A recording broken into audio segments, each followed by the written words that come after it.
The National Weather Service in Cleveland has issued a severe thunderstorm warning for Huron County in north-central Ohio, Erie County in north-central Ohio, northern Ashland County in north-central Ohio, Lorain County in north-central Ohio, until noon Eastern Daylight Time.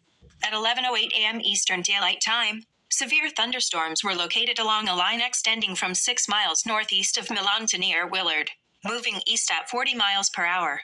Hazard: 60 miles per hour wind gusts. Source: radar indicated. Impact: expect damage to trees and power lines.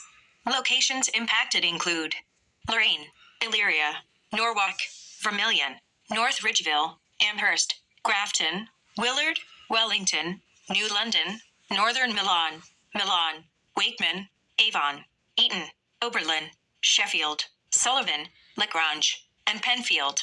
For your protection, move to an interior room on the lowest floor of a building.